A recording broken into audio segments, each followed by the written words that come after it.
A couple of weeks ago, our political reporter, Sharman Sacchetti, and her photographer, Teddy Cooper, they went to this event called the Commonwealth's Inclusive Concurrent Enrollment Program. It basically gives students with intellectual disabilities who are between the ages of 18 and 22 the opportunity to participate in college courses.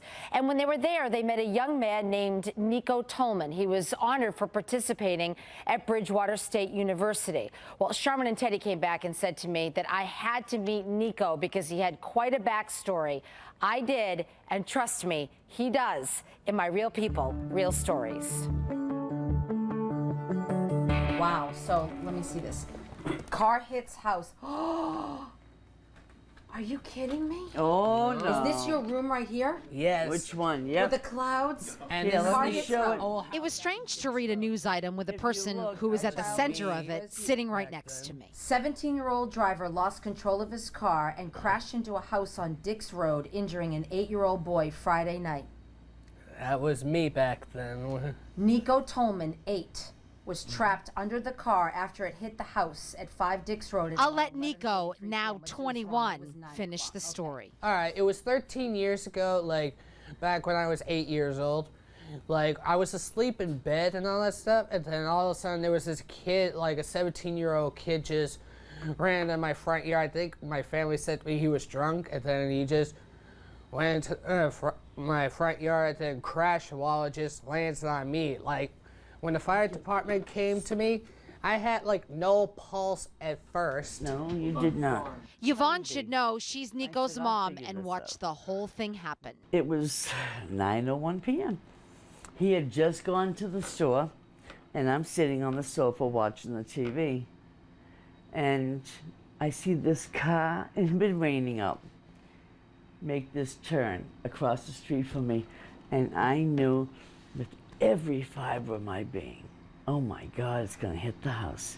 Oh, it not only hit the house, trapping Nico, it also totally changed Nico's world. And not how you think, it actually totally changed it for the better. And you have to understand, before this date, he didn't talk. When Nico was born, Yvonne knew something just wasn't right. I spoke to a doctor who said to me, if I didn't know better, I'd think he was autistic. He's a little boy, you get a diagnosis of autism and other things, and you say to yourself, I know better. You think that there's something in here that's... Yes, I knew better. I knew. I'd been a mother. My kids were teenagers. I'd been a mother a long time, and I knew. You've been a mother for almost 36 years.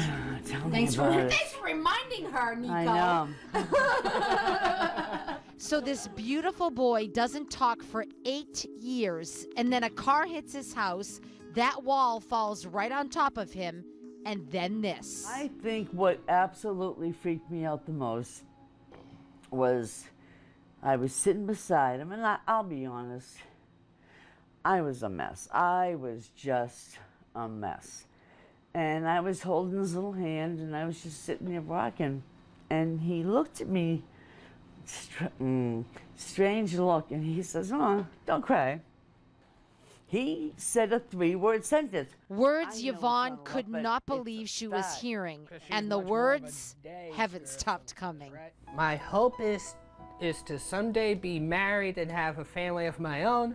I hope to have a very nice house with an indoor pool. And Yvonne takes pride in every word, every sentence, and the meaning behind them. And then she made me a terrific guy because I care about like other people and all that stuff.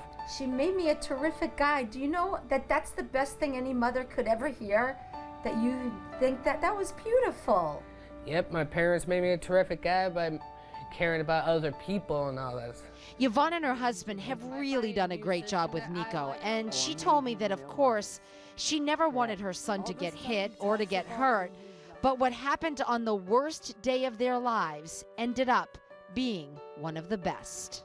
It somehow opened up a new world for you where you are now able to communicate with your mother. Mm-hmm. And that meant the world to you as someone who has worked so hard to try to get to that point, right? Yep. I keep saying that I'm going to write a book and I'm going to name it Hand Over Hand, because everything that we did was hand over, I mean literally, whether it be eating, using the bathroom, whether it be reading, I don't care what it is. This Everything mom was, loves you, Nico. Yep.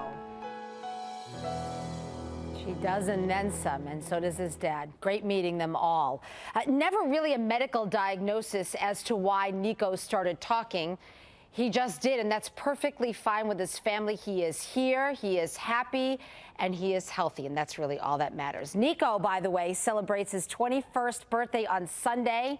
He's going to Foxwoods to celebrate with his family. And to that we say, have a great time and a happy, healthy birthday, Nico, and many, many more. Octi.